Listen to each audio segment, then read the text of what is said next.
Welcome to another episode of the Lessons from the Cockpit podcast. I am your host, Mark Hasera, and for over 60 years, my passion has been everything aviation. And this month, we celebrate the 75th anniversary of the creation of the United States Air Force, where I flew KC-135s for over 24 years. On the Lessons from the Cockpit show, we interview and talk with some of the most fascinating and intriguing pilots, aircrew members, maintainers, and aviation enthusiasts from all over the world. We get to hear their stories, but more importantly, what did they learn from these extraordinary and extreme events that they were involved with while flying airplanes all over the world? Our purpose is to hear vets and these aviators share their stories and to increase critical thinking skills both in the air and on the ground. Some of these stories you will hear on the Lessons from the Cockpit show for the very first time. Support for the Lessons from the Cockpit show comes solely from Wall Pilot, custom aviation art for the walls of your home, office, or hangar. I want all of you to go to Wall Pilot and take a look at the 125 ready-to-print 4-foot, 6-foot, and 8-foot images of aircraft that are printed on vinyl that you can peel off and stick to the walls of your home or office. Many people just frame them the way they are, but please go by there because that's how we get support for this show. And on today's show, we are interviewing and talking with retired Lieutenant Colonel Jeff Fellmeth, my boss when I was at Kadena. He flew F-15C models, light grays, and F-15E Strike Eagles, dark grays. And he's here to tell us about what it was like flying in the Eagle, but also as an American pilot on 9/11 and the things that happened to him. So, grab an adult beverage of your choice, sit down, strap in, and let's begin the Lessons from the Cockpit show with Jeff Fellmeth, my good friend Flounder. Colonel Jeff Fellmeth, welcome to the Lessons from the Cockpit show. Man, do you and I go back a ways? Just a few years. Just a few years. The 90s. I remember this young captain walking into the safe in Okinawa going, what am I going to do with a tanker guy in fighter planning? Best deal I ever had was you walking into that office. You're a great boss. I appreciate all the things that I learned from you and you taking me under your wing and teaching me how the fighter bros do business. You know, I don't know if you know this, but I got in trouble with the tanker squadron. Well, you want to be one of those guys. You want to be a fighter. And it wasn't that I wanted to be a fighter guy. It's that I wanted to learn how you guys did business so that I could fit the tankers better into how you did things. Well, that was one of the things that really impressed me because when the compost wing formed there at Kadena, we weren't an objective wing, we were a composite wing. And it was, I went from being a major working for Lieutenant Colonel and the DO was 2 doors down the hall to being a major who worked for a major who worked for a major. I think that's when I got to the Lieutenant Colonel and he was only the flight commander. And the ops group commander was across the runway, the other side of the base. And I was the only F-15 guy in like a 15-man shop. Had an AWACS guy for a boss who couldn't spell the word fighter. He had a tanker guy for his boss. The flight commander was a tanker guy. I was basically told, we don't know what you do. Just keep on doing it because we're not going to learn. And then, and tanker guys are going to take over the world. Yeah. Well, then you showed up. You wanted to know. You were a dry sponge, but that learning process was two-way street. I knew enough about tankers from having in my first Eagle assignment. We deployed up to Wendover, Utah, which is where that is. Yeah. The closest divert was Michael's Army Airfield. Yeah, not a fun place. One of us, I got sent down to Nellis to coordinate fuel for us to get to the ranges at Red Flag for the exercise. So my first week at Red Flag was spent down at Nellis mooching for gas. And I got a real taste for the limitations of the booms, priorities, and but you educated me a whole lot more, which actually paid off when I got to the staff. Because I understood I couldn't do anything exercise-wise at PACAF without tankers. Nobody could go anywhere. Because of the tyranny of distance. We had a Cope Thunder in the Philippines, Cobra Gold in Thailand, Ulchi Focus Lens in Korea. What was the one in Australia? Pitch Black. Pitch Black. I knew it was black. I couldn't remember the first word. Pitch Black. Did you know that I used to go to the quarterly air refueling conferences at Scott when I was on the staff? I didn't know that. I used to go. We were at a hotel outside of Scott. And as soon as I got to the hotel, I'd go to the main desk and I'd reserve a conference room for every day of the conference at lunchtime because I didn't have an airlift budget that was enough. But what I had a lot of was man days and per diem. And the Guard and Reserve guys knew it. And I would sit at that table and I would wheel and deal with man days and per diem to get those Guard and Reserve units to come to PACAF. The Air Force gets like 50 KC-10 missions a quarter. The entire Air Force. PACAF got half of them every quarter. Yeah, and there was a reason. There was a good reason for that too. When KC-10 passes gas, you don't pay for the lift. Exactly. That was why everybody wanted KC-10s. So just really quickly, explain to people what that quarterly air refueling conference was, why they were having it. It was all the services were there. Army, Navy, Air Force, Marines. And you're all vying for a DOD asset. They may say U.S. Air Force on the wings, but they don't belong to the Air Force. As you remember, Hester found out when we did the reorg. What do you mean I can't gas for my own tankers? They're right across the runway. Well, you should have been there for the first wing stand-up when he asked the tanker schedule, well, what's your ute rate? And your schedule's going, sir, what's a ute rate? Well, what's your ASD? Well, I don't know what that is either. Yeah. But the conference is all these players. And it's, as you've referred to before, the generals make all the rules and the captains do all the work. And it was captains and majors, a few 05s like me would be there. We would wheel and deal for which exercises the tankers could get to, how guys were going to get to and from. The scheduled deployments or rotations units around the world would be through there. The West Pac, East Pac aircraft movements would be thrown in there.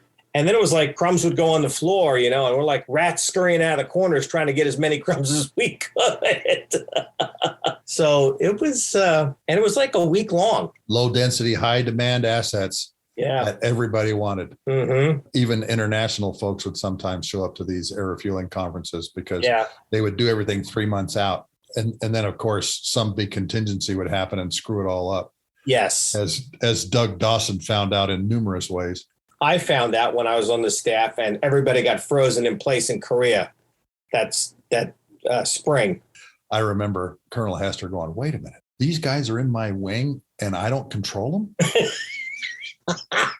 I knew the question and I knew he wasn't going to like the answer, but nothing I could do about it. I remember you coming back and telling me that story, how pissed he was. They're part of my wing and I don't own them. I can't do anything with them. Who was the deputy dog? His tanker guy, deputy dog. I can see his face. Oh, Ian Chopper. I know who you're talking about, but I can't remember his name either. I can picture his face too. I don't think Esther listened to him either. That's one of the lessons learned, I think, from bringing us all together as that big combined wing. Now, this is right after Desert Storm. Yes. And Rags Ramft is our squadron commander. Okay.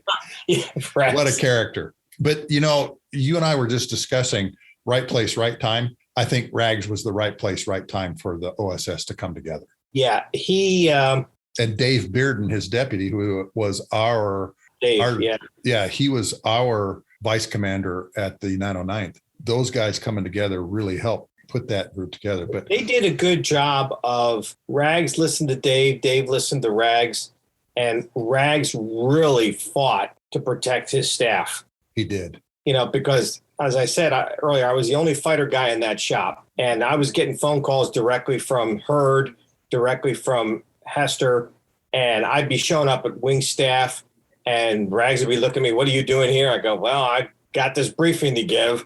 I remember one time I was, quote, on leave. I had just gotten back from a trip from a TDY, and I was supposed to be going to Singapore Sling, Commando Sling down in Singapore, like the day after Thanksgiving. I was supposed to be on vacation that week. And I come home, and of course, there's a tasking for me that Colonel wants briefed, like at the Wednesday staff meeting. And I run into Rags, going out of the building. I have the briefing in my hand because I'm on my way across the base. And he starts just going at me that he didn't know anything. Typical Rags fashion. Yeah. And I knew it wasn't personal with him because he confronted me a lot. But I knew he'd also confronted Hester and the general about going directly to me, just knock it off. And they wouldn't. He starts scolding me and I go, sorry, Rags, but I can piss off you or I can piss off the 06 and you lost. And I took my papers and because I was going to be late. And, I never heard any more about it from him over that incident. I knew I wouldn't because that's the way he was really frustrated with it. And I know that. Well, we all were. Remember, they had us all out there on the ramp and we were all marching when they did the change of command. Remember that? And all these different groups were moving around on the ramp as we became this combined wing in the middle of the summer in our blues. And I remember Rags looking over his shoulder going, what have I just inherited? Again, like you said, we all looked at each other like dogs and cats are living together now, and we've got to find out how we do business. And that's one of the things I love about Cliver. Jeffrey George Cliver is one of the best commanders I think you and I ever worked for. Sea Liver, because General Hurd leaves. He's an F-16 guy, so he doesn't like to be at an F-15 base anyway. All right. And he wasn't there for very long. It was only a couple of months, if I remember right, 6 or 8 months. And then Sea Liver shows up. This was at a commander's call where he said, I want all of you to learn how each other does business. Yep. I want you to recognize the voice on the other end of the radio. And he opened all the cockpits up. He says, I want the tanker guys flying with the F-15 guys, the F-15 guys flying with the AWACS guys flying with the helicopter guys, so that when the time comes, you hear a voice on the radio, you know who it is. I remember that. Within about 8-9 months, I remember flying, what was that exercise they had up in Northern Edge? Oh. And it was a Rotor Schroeder, and the 12th was up there. I remember Rotor coming outside the cockpit. He says, Sluggo, we're behind. All I had to hear was, Sluggo, we're behind. And I remember talking to Jatosi ATC saying, Jatosi, I need a block altitude and I need this heading to go to their cap point. And I turned toward that and I heard Rotor go, I love you, man, over the radio. But that was because all of us knew each other's business, like you're talking about. We had actually sat down and learned, okay, what do you bring to the table? What do the F-15s bring to the table? As much as we hated that reorganization, we joked about the compost wing there at Kadena. It was actually good for the Air Force you look at what you and I did. I'll never forget when I read you into the limited black world that I had, and you read me into your black world. I went, oh, crap, I got a postage stamp on this envelope. Some of the briefings we got to do, the one we walked out of, well, that's the last time we briefed him. Yeah, that was interesting. And he commits suicide. Yeah, I wouldn't wish that on anybody. But fortunately, it was the best thing that ever happened to me. Because the PRF that he was going to sign was a do not promote. And because I saw it, I guess Chopper completely rewrote it and Sea Liver signed it. Sea Liver was at Holloman with me. He was an OPSO in one of the other squadrons. And I knew him there. And then I briefed him when Fogelman was the 7th Air Force commander. That was the briefing that you helped me build, where we went from 24 to 18, and Hurd had me brief 7th Air Force, but didn't tell anybody. Yeah. And I briefed 7th before I briefed 5th. Did that blow up when I finally briefed 5th Air Force? Yeah. And it seemed like those two were never on the same page, 7th and 5th. No, until Myers got there. That was different because Myers spent a lot of time down with us. Yeah, that's true. He later became, the chairman. I remember seeing him all the time. Matter of fact, you know what? I ran into him at the Joint Forces Staff College one day. My former ops group commander at Fairchild was his speechwriter. And she goes, I'd like to introduce you to, and he goes, hey, Sluggo, how you doing? And I said, sir, I'm the only person in this building that has the pleasure of giving you gas. The chairman of the Joint Chiefs of Staff. And he laughed like crazy. I bet he did. He laughed like crazy. That's great. And my Army 2-star is like going, oh, I can't take him anywhere. Back to being a combined wing. You were right, man. We all looked at each other like, this isn't going to work. And a matter of fact, Strategic Air Command didn't want it to work. And Jerry Beverly actually told, the story I've heard is Colonel Beverly actually told an old SAT guy, I'm going to make it work. And that was one of the reasons, this is rumor, mind you. Yeah. That was one of the reasons he didn't go any farther, because he made it work. We made it work. It's interesting, because we took over we had the AWACS, which went from being an ACC detachment to a PACAF asset to an 18th wing. You had the 12 tankers, who were a strategic asset that stayed that way, didn't belong to SAC anymore. We had the helicopters, and the C-12s, and 3 squadrons of Eagles. Well, then the SAL moved in. Oh yeah, I forgot about that. The 353rd SAL Special Operations Wing moves in. And then we've got the Navy on the ramp. We got the Marines and their Harriers tearing up our runways and taxiways. Yep. And then the Hornets came in, and the P3s were around all the time. And let's throw the rivet joints in there too. I got to take the cables down. All of that was going on while you and I were there. Yeah. And every day, Jeff, we had strategic, operational, and tactical missions on every schedule every day. 24/7, 365. Yep. And we did it. We pulled it off.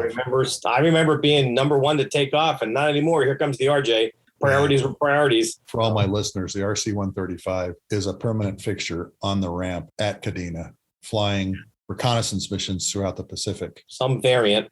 Yeah. You remember when we had all 3 versions on the ramp? Yeah. That was the rivet joint, the combat scent, the Cobra Ball, all flying operational missions, all of them requiring primary tanker and a manned spare. Yep. So that was 6 tankers soaked up by just 3 airplanes. Mm-hmm. That's what it means when you don't have control of your tankers in your wing. And every time I know we had to tell Sea Liver that. General Hobbins, when he showed up, same thing. Well, wait a minute. They're right here on the ramp. I own them. No, actually, you don't. My experience with you actually paid off on my final assignment too when I was at Seymour, because I was the chief of the command post, and the reserve tanker unit lived in our command post as well. With all the deployments going on still, this is back, before 9/11, but there were still a lot of things going on. I understood why our guys were losing their refueling currency. Nobody really did. I don't know. I think Biggs did, because he should have known better. But I don't think the regular guys could. When the tankers are right there, why can't we get gas? They're on the ramp with us. Now, they didn't belong to the wing, but because they were separate. But, I understood what the problem was. And Biggs did too, because I had this same conversation with him. I'm the ops group commander. What do you mean I don't own the tankers? Okay. Oh, that's right. I forgot that's right. He was at Kadena when I was on the staff. Yeah. That's right. After Chopper. Okay. Yep. After our buddy committed suicide, he who shall remain nameless committed suicide, Chopper became the ops group commander. And then Biggs came over there because he had worked for Cliver, and man, was life wonderful. That must have been. Sea Liver was a great guy to work with. I remember when I went to brief him initially when he got there, brief him and all the code word stuff I had in my back pocket. And I needed the letter signed, and it was a little bit was just catching up, because I'd seen him at 7th, but I'd never gotten the chance to talk to him up there.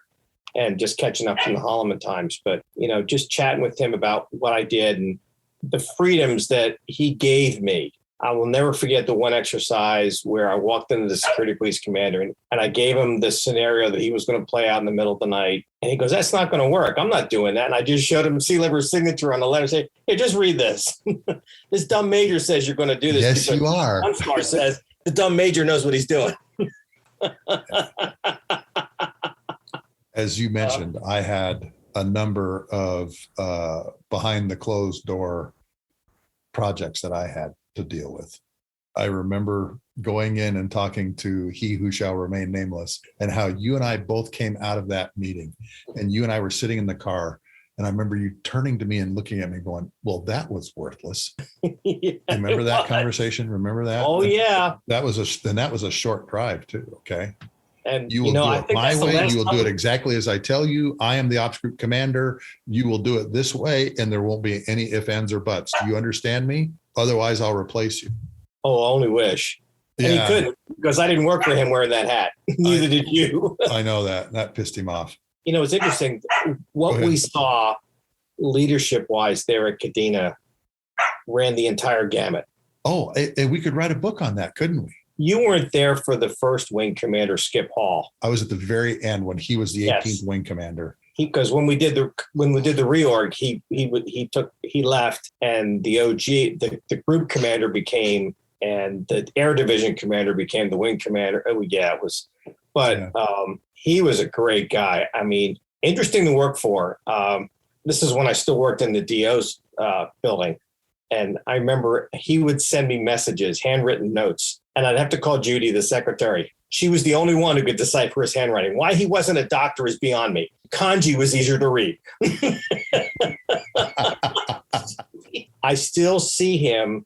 You missed the ORI that summer. You got there after the ORI. I did, right after it was done. An ORI that summer, and the PACAF Stanival team wrote us up because it's 98 degrees, 100% humidity, and we had trouble running around in MOP 4. They downgraded us on the ORI for it. And Skip Hall got up at the end of the debrief, basically told them all to go F themselves over there while they're out there in their, light blue short sleeve shirts, with their clipboards. We're out there stinking, sweating gallons a second. Yeah, the place went freaking nuts when he did it. But that was the kind of leadership we had, Yeah. because Sealiver was the same kind of guy, probably even more so, because he fought a lot of battles for our combined wing, because a lot of people said, this isn't working, we're going to break you guys all up again. And then SAC goes away, and it's like, where are the tanker guys going to go? I think once we had Chopper, we had Biggs, we had Sealiver. I can't remember the wing vice, but he was a tanker guy too, and he was really good too. I can't remember. I can. The deputy, the tanker deputy dog. Man, I can see his face because he was still there when I was on the staff, and he would call me because he was coming to Hickam for something, and I always had to get him a tea time, which was great because he was a full colonel, automatic tea time, and I played golf with him every time he came. I remember the name now. For all of you out there, I don't mean to offend you, but Biggs, remember, called them the Nazi bros, Kugler and Ziegler. Oh, that's right. Ziegler. Dave Ziegler. And Kugler was the F-15 deputy, for the 3 squadrons. Dave Ziegler, Colonel Dave Ziegler, was the deputy for the heavy side, for the helos, the AWACS, and the tankers. He was another great dude. Another great dude. Matter of fact, I'm still in touch with him. But I remember once coming to the ops group, because Biggs had said, I need to talk to you. And he says, I'm talking to the Nazi bros. And that's what he called them, the Nazi bros, Kugler and Ziegler. And he meant that with all the respect that you can imagine. All right. And again, it was a different Air Force back then. But again, that was part of the leadership that we had, not only at the wing, but at the ops group. And even at the squadron level, we had great commanders. Biggs was my last wing commander. I didn't. And when I was the chief of the command post, I worked for him. I did not know that. I wish I could find him. True story. We're in the middle. When I took over the command post, I had a tech sergeant who was on terminal leave. He was dying of cancer. I went down to Fort Bragg and medically retired him in his room. This is in the fall. And I told his wife, if you need anything from me, you call me. So the next May, in the middle of the ORI, they just killed me because they thought I was micromanaging. And I went, yeah, that's nice. This place isn't going to skip a beat.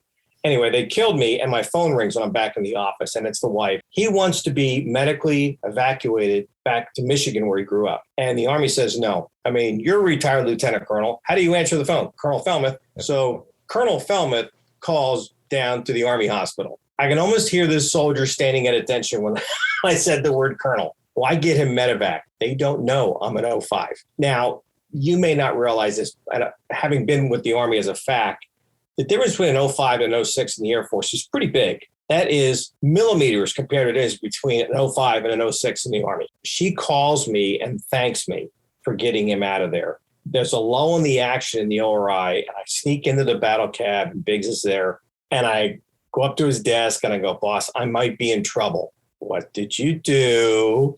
Because he's thinking ORI.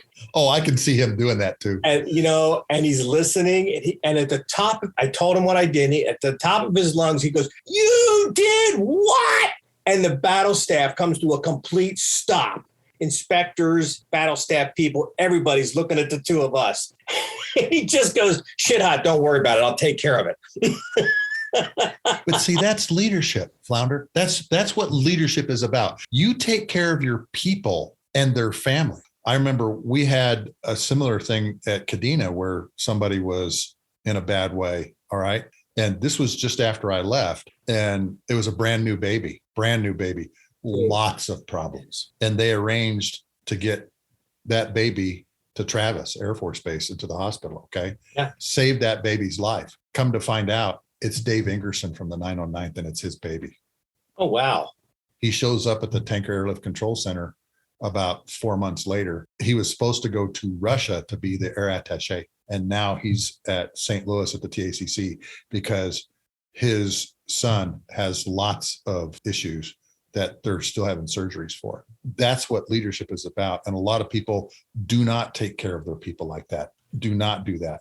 And when you go that extra mile, like Rush did for our family and Jeffrey, yeah, that's leadership. Okay. Don't go there, Mark. Oh, I don't need that right now. I know that. Here's my buddy right here. Again, we had great leadership during that time. And we learned a lot about leadership from people like General Cliver, Randy Bigham, Gino Redmond, and even some of the great, squadron commanders that they had over in the fighter. Okay. Jammer Jackson, another person I wish I could find. Yeah. Q Quelly. Q-Tip. Oh my goodness. Yeah. All these people. And we were all there at the same time. Really unusual thing is all the stars were kind of aligned together all at the same time. Skeet was my first flight commander in Eagle when I was at Holloman. And he becomes a 4-star general. Okay. Yeah. And he takes over the weapons and tactics shop, when I was there. Yeah. Yeah. When you were there. And we just had great leadership, and we learned leadership because we had all these great leaders around us. And we had a few bad apples in there. Like I said, one of them committed suicide. Well, there were some other ones too, not just him, but there were some target arms in there who they may have had the patch, but they didn't wear it well. I know exactly who you're talking about. And there was others who, true story, I had 3 years of doing almost strictly nothing but BFM in a T-38. And I show up at Kadena, and I had my first MR ride with Kmart. To say that he wiped the area floor with me wouldn't do it justice. Didn't understand. I mean, he rubbed my nose in the dirt like I've never had. I came home with my tail's not between my legs. It's not even attached to my body anymore. And one of the guys goes, "What's wrong?" And I told him. He goes, "Oh, that's Kmart. He does that to everybody." You know what? Rico and I talked about this on his episode about how highly trained these men and women are that come through the weapons school. There's a lot of things going on in the world right now with China and Ukraine and everything. And people ask me, because I'm a military guy, they say, how would we do? How would we do against some of these people? And I tell them flat out, I said, there is no Air Force in the world that would live through an engagement of 4 F-22s driven by weapons school graduates. Yeah. It won't happen. It'll never happen. I would say the same for Top Gun guys also, knowing a lot of those guys. You are so highly trained and highly skilled when you come out of that school that things like Kmart happen to you all the time. And here you had been doing BFM for 3 years. So I want to go back a little bit farther in your history because I know a lot about you. Yeah. You flew OV-10s. Yeah, I did that. In Germany. Talk to us about flying OV-10s in Germany. It was interesting. With my good friend Dave Mason. Yes, with Dave.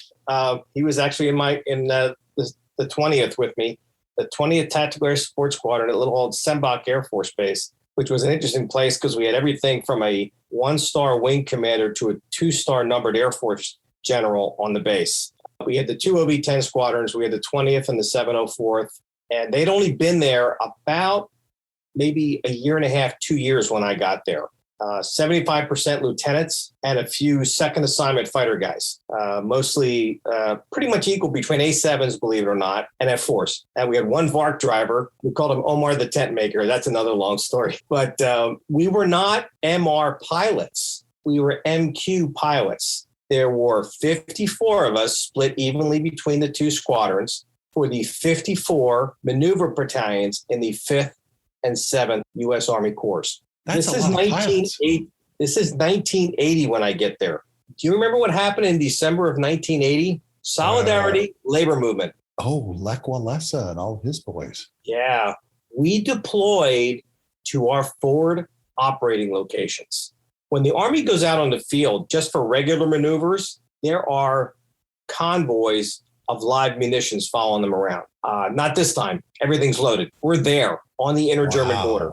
I was in the 164 Armored Battalion, which later was the first unit to go into downtown Baghdad, which I was thrilled when I saw that. They had M60A1s, and I had an M113 armored personnel carrier.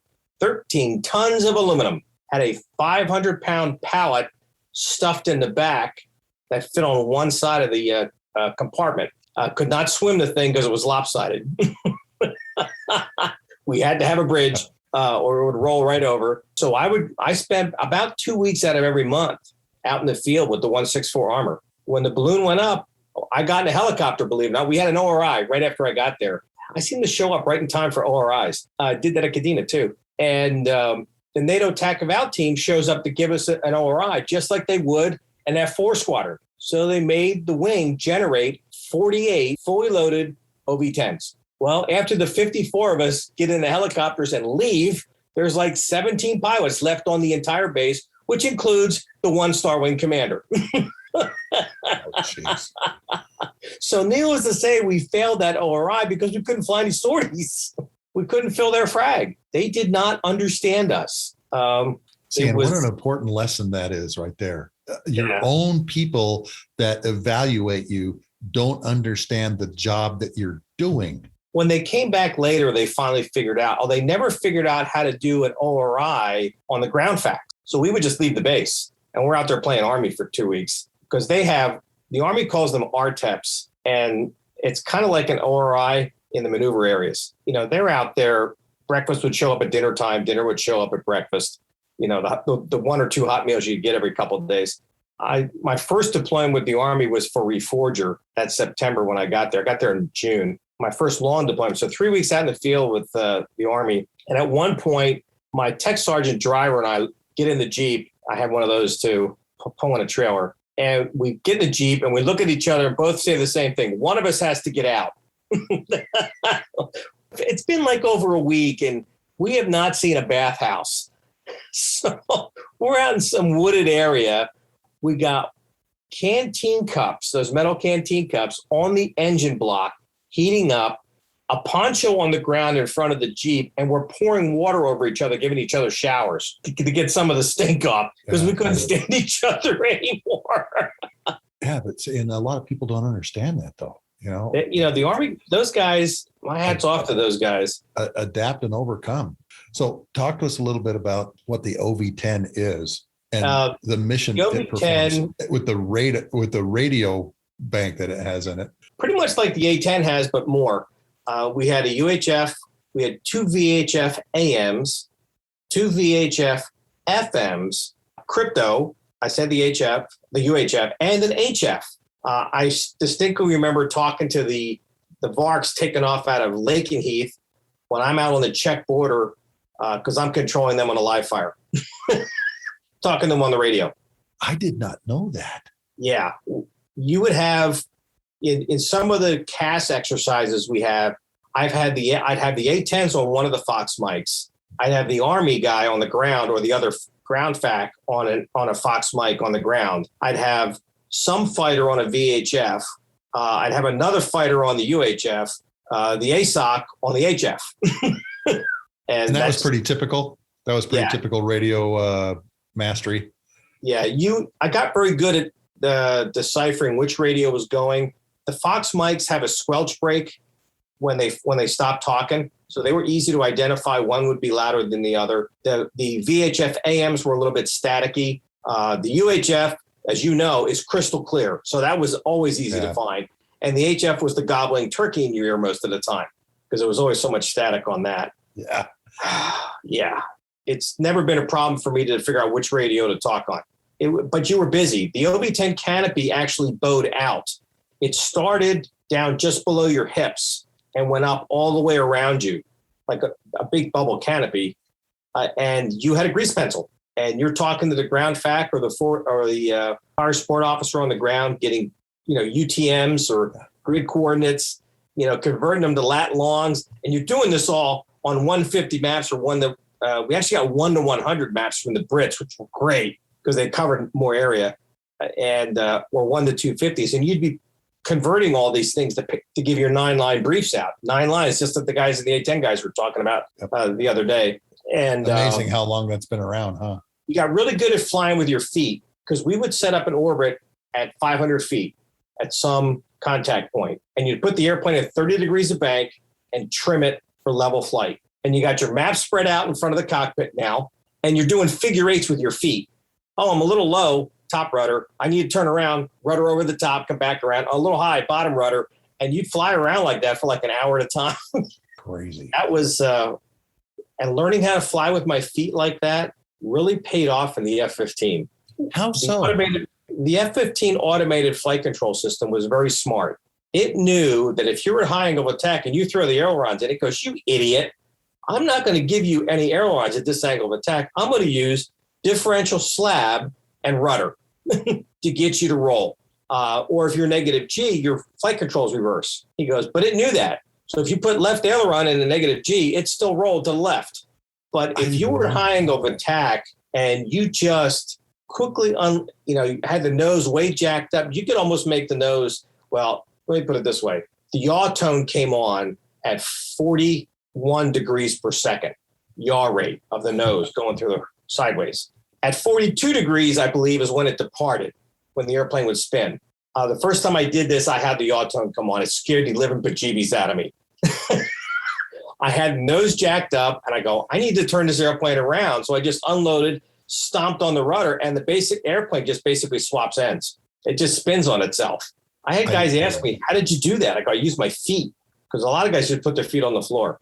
So the mission of the OV-10 obviously was strictly for air control. And call in violence. Yeah, I had to be able to identify a truck, whether it was Polish, East German, West German, Dutch, Belgian, American. The easiest thing was I knew if it was an enemy vehicle, if it had a lot of antennas on it, that was the one I was going to kill first. And my favorite fighter over there was the A-10, because, true story, I was controlling a live fire demonstration for the Army brass out at Hohenfels. I've got everything from live artillery to F4s with live Mark 82s to Cobras firing rockets to a 2-ship of hogs. I knew when the hogs were coming.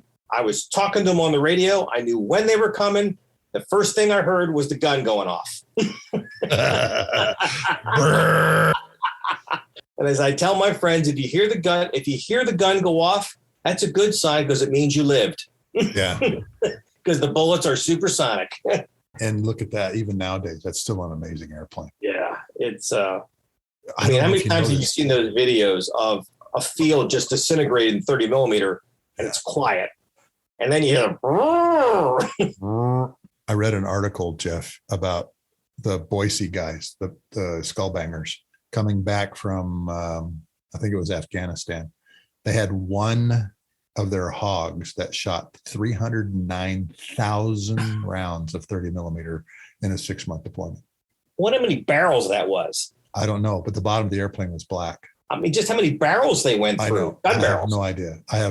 But there's a famous picture of one leaving the tanker, and he rolls like this. He or she rolls over. Yeah. And literally the whole bottom of the airplane is like dark gray and black because of how many rounds these guys have shot out of that gun. That gun is legendary, as you well know. So you leave the task world and you went to Holloman for a couple of years to be a lead-in fighter instructor? No. That's when you went to Holloman? That's when I went to Holloman and my F-15 assignment, the A model. Funny story, my ops officer, who was a B-58 guy, a hustler pilot, Han Pfeiffer, great ops officer. 58 to Eagles? No. This was my ops officer in the OV-10. Oh, how he ended up in the OV-10 as a B-58 guy is beyond me, but he did. Anyway, he calls me into his office and he goes, Jeff, how big are your hands? And I'm thinking, oh, crap. I go, boss, they're not big enough for 8 throttles. Because I'm thinking B-52 when he said that. He goes, hold him up. And I hold him up and he goes, yeah, I think they can handle an F-15 throttle quadrant. And I about wet my pants. Oh. It was my first choice. My second choice was a hog. And third was the F-16 because I wanted to do all air to air or all air to ground. I didn't want to do both. And so I show up in Holloman. I was in the the Bunyaps, the 7th Tactical Fighter Squadron was what they were called at the time, who later became a Stink Bug Squadron. And I don't think they're around anymore. No, they're not. They were deactivated, I think, when they at Holloman when they left the F-117s. From there, I spent 3 years there at Holloman. Got to do constant peg when I was there. My very first time up at Red Flag. So that talk about that just real quick. Talk about what constant peg is and why that is such an incredible. So they take a bunch of us down to this walled out at Nellis. It's got like a 16-foot razor wire wall, well, a 16-foot brick stone wall with razor wire on top. We go into, and inside the yard is all this frontline Soviet equipment, ground equipment, tanks, older surface air missiles, AAA guns. They had a ZSU-23-4 in there. And then we go into this theater where we all have to sign non-disclosure agreements. Then we go in the hangar and we're all like, you have got to be kidding me. We're looking at frontline Soviet fighters, MiG-21s, MiG-23s, MiG-27s, Su-7s, Su-17s, Su-22s. Hey, it's there. And they tell us that you're going to get 2 sorties, one against the MiG-21, which they call the F-5, and one against the MiG-23, which they call the F-4. So the next day I go out to this airspace in the Western Ranges and a MiG-21 pulls up on my wing. And we do a quick comparison, how fast can he go? We light burners at the same time, that kind of stuff, do a couple of quick demo things. And then we do a BFM setup where he proceeds to kick my butt because I can't get over the fact that I'm looking at a frickin' Soviet MiG-21 in the air next to me. He embarrassed the snot out of me. A couple of days later, I get to go up against the MiG-23. And this was the one thing I remember about this engagement was that we're side by side at 250 knots and we go burners now. The wick coming out of the back of that airplane is longer than the airplane. And he walks away from me. He just leaves. Yeah. To about 350 knots. And then I catch him and I leave him in the dust. It was think about that instant acceleration. Yeah. His initial acceleration was a lot, but he loses it. The thing couldn't turn to save itself. The other thing that shocked me, I'm looking over at this guy on my wing and all I can see is the guy's head. The canopy rail is like above his shoulder. I go, how does he see out of that thing? Oh my goodness. I think a periscope has a bigger view. There's 2 good books out now about that. The one's called The MiG Squadron I think it's by the guy who actually started it. His name escapes me right now, but I've talked to other guys that went through the constant peg program and how that really changed the way they did things, particularly in the Eagle, because all of them went out, I'm in an Eagle, big radar, big missiles, yada, yada, yada, yada. Yeah. And then they get humiliated by some of these guys because these guys that are in this group are some of the best pilots. Oh, yeah. I know some of the guys who went there, like Hawk, Herb Carlisle. Did you know Rob Zettel, Z-Man? He was another F-15 guy, too, that he flew there, too. I've got to have them both on some point in time and talk, because this was an amazing training program and played huge dividends when we went to the first Gulf War, because what did Saddam have? Fulcrum, floggers, fish beds.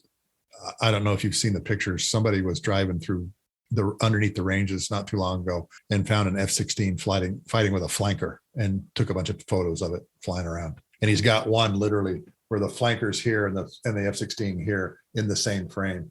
And it's well, I guess the constant peg program's back.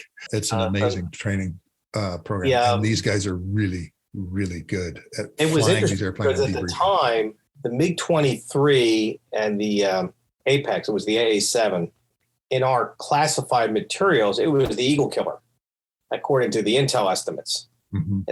The radar was better, the missile was better, the airplane could outperform us. After doing that peg mission, it can. After, fighting against the MiG-21, especially as a brand new, young captain, I only been in the airplane maybe 4 or 5 months at this point.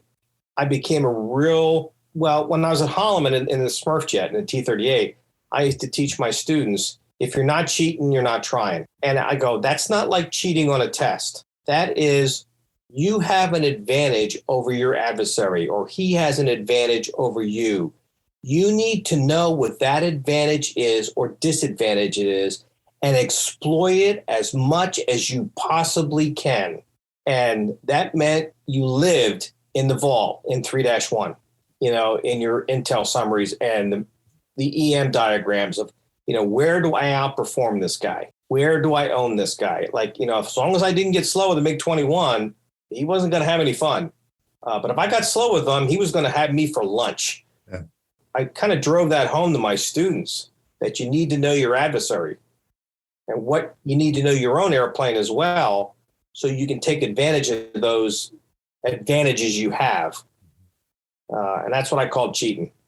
That's what Sun Tzu calls knowing your enemy and knowing yourself.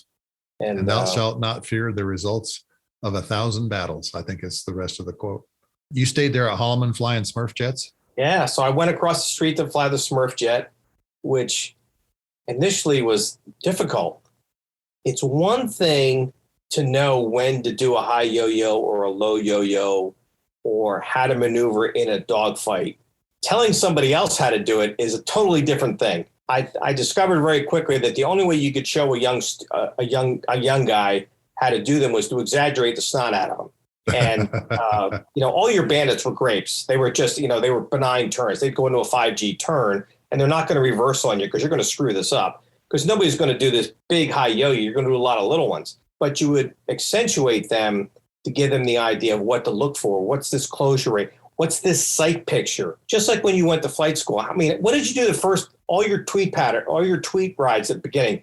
You went out, did a little bit of area work, then you came in and you beat the snot out of the pattern. Yeah. Because until you figured out where that aim point was at the end of the runway, where you were going to plant that little 5,000-pound dog whistle, you weren't going to learn how to land it. And once you found that sight picture, it didn't matter if you were in your KC-135 or in that tweet again, you could land it. Getting that sight picture that's going to transfer to your follow-on fighter that we had to get into them. And we would actually take the A-10 and 111 guys out to Luke into the TAC Aces sims. The TAC Aces sims are 2 dome simulators. It's almost complete bubble around you. You can almost see underneath you. You can look behind you, look above you, around you. Everything moves. The sim itself doesn't move, just the visual does. Your G-suit inflates, it G-locks you at high G, but you can fight the guy in the other sim. So we put the A-10 guy and the F-111 guy in there, not so much to teach them how to do BFM, but we make them like it was a student sortie. Then they had to come out and debrief it and draw it. So you taught these guys how to recognize what they had done, taken notes on a knee board. The first time I got in that sim, I knew the guy. He had been in my Smurf jet squadron. I moved out there and I go, Pepper, how many guys puke in that thing? Because, your eyes are telling you just did a loop. Your body's going, you didn't move. And he goes, yeah, Jeff, they came out green. Nobody's puked there. They came out green. Yeah, about the color you are right now. By the end of the 2 weeks we were up there, me and another Eagle guy would get in there, and one of us would be in an Eagle, one of us would be in even then it was a flanker. Oh my goodness. We'd be there for like an hour to pop. It's like the ultimate man cave. Oh, it was. If I could have one of those in my house and as a video game, I'd never get out. People don't understand what this is like. It is the ultimate DCS computer flying thrill of a lifetime. I don't know if you know this. I got to fly the F-14 sim like that. The F-14D with the big engines. Ooh. Big motors. Big motors. We had 2 external tanks, 2 Phoenix in the forward pallets, 1 Sparrow, the lantern pod, 2 AIM-9 mics, and Rob Osterhout, Wimbo, was in the back seat. You're at the end of the runway, Sluggo, bring the airplane out of burner, look at how fast you're going. And I was doing 550. Yeah, in the Ds, yeah. In the D, okay. I mean, it was just amazing. Smurf jets, T-38s, right? Painted up as in all these Smurf kind of blue colors. Yeah. And walk people through that syllabus, the lead-in fighter training syllabus that you taught. Were you all air-to-air, since that was your experience, or did you do any I did air-to-ground too. I did air-to-ground. So this is how I explain it to people who aren't pilots. Imagine you've just gone through driver's ed, and you had half of your driver's training was in like a Passat, a little 4-cylinder Passat. And then you do the second half of your driver's ed in a Camaro. But you can get from your house to the next city 100 miles away, doing the speed limit If you get a flat tire, you know how to change it. You know, if you get, oil light comes on, you know what to do. You know how to pull over, you know how to follow directions, how to follow the road signs. We take you out in that same Camaro, except we take you out on the racetrack, and now we're teaching you how to do 200 miles an hour and donuts. Yeah. So you're flying a T-38, which is what guys at those days were coming out of pilot training, having flown. They have their wings. They have their follow-on assignment. We put a manual bomb sight in the front of the airplane. We put a small pylon on the bottom of the airplane. It carries a Su-20, which will carry six BDU. What are BDU-33s? I had to think of what they were. Little 25-pound practice bombs. Yep. Or believe it or not, we had a gun pod, a 7.62 minigun. Gee, when you fired it, it sounded like you were making popcorn. The regular foul line, I think, for the fighters is 500 feet. For us, it was 250. Or the bullets wouldn't be supersonic when they hit the scoreboard. But you're teaching basic fighter fundamentals to these guys. We taught them how to do all the basics. So we teach them the basics of 1v1. For the F-15 guys, they got to do a little bit of 2v1. The F-16 guys got to do a little bit of air-to-air, 1v1. And then they got to do a lot of air-to-ground. We did low levels. The A-10 guys, they got only a couple air-to-air rides. They did mostly air-to-ground. The VARCs were the same way, guys going to the VARC. Yeah, makes sense. We had the Wizzos coming out of Mather. Guys were going to the back seat of the VARC or the side seat of the VARC or the back seat of the F4. They would sit in the back seat with most of the time they had an instructor in the front seat. And we would take them out and we would take them out on air-to-air rides and air-to-ground rides and make them do their back seat job, from teaching them how to look for the bandit when you're defensive, how to help you on a low-level route with, they had to find their way around the low-level routes. They're telling you when to turn, helping you, with your scoring on the range as far as, your parameters on each pass and everything. And so we put them to work. Then, in the night, we teach them how to shoot their watch and play crud and, play dice and all the other things. It was a rewarding experience. It was funny. I was in my early 30s. My wife got a kick out of the fact that I used to talk about, this kid today, she'd go, they're not kids. I go, to me, they are. Yeah. And look at them now. Oh, no kidding. So I did that for 3 years. It was great because it was, you flew, a lot of times you flew twice a day. Even when I was the chief of scheduling in my squadron, I flew at least once a day. You just didn't have the manpower not to fly everybody at least once. And about half the squadron flew twice every day because of the syllabus. It was nonstop. So it was busy, but it was no night, no chem gear.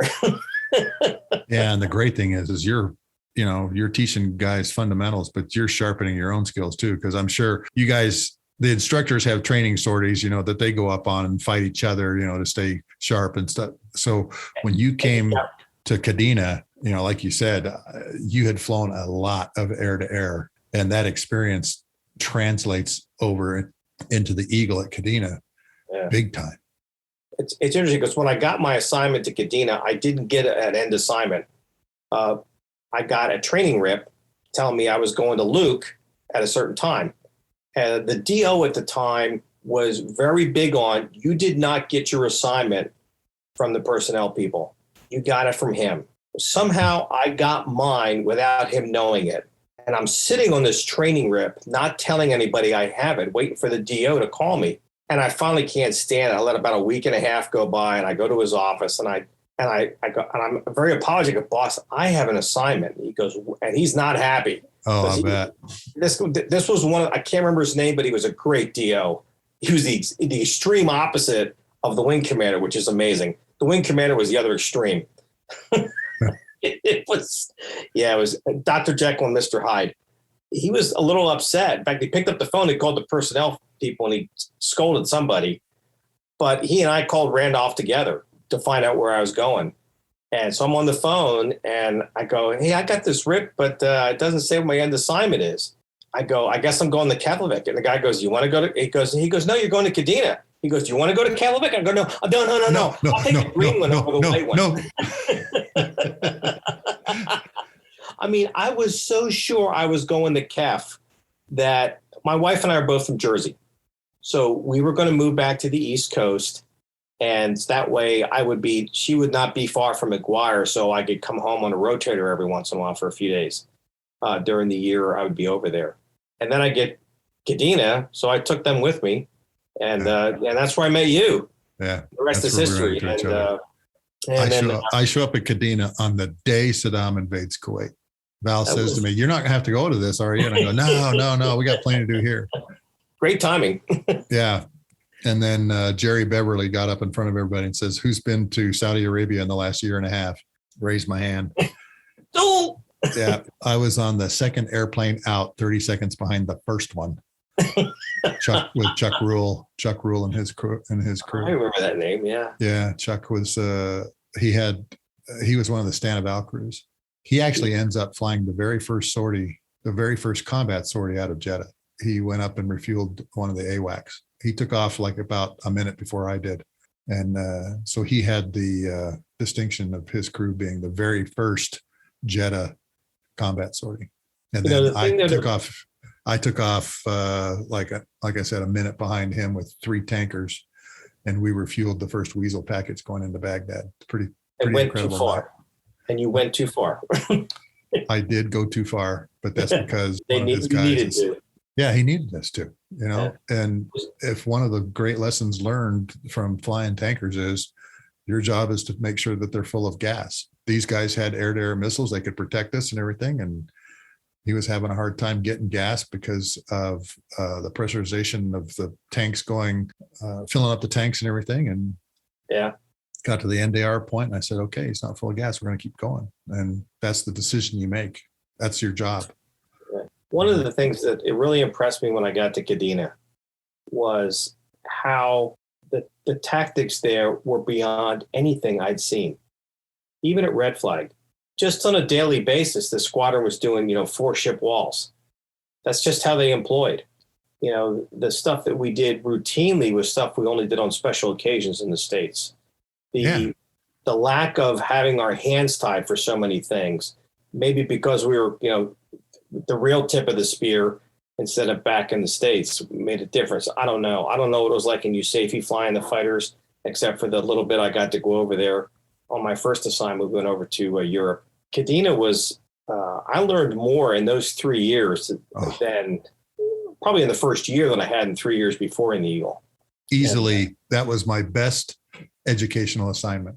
That was by far the most educational assignment I had in my entire Air Force career. And you talked about doing things in the airplane that we didn't do anywhere else. Remember, KC-135s were doing ASLAR approaches there. And I forgot. Remember that? Okay. Oh. And remember too, we tested that.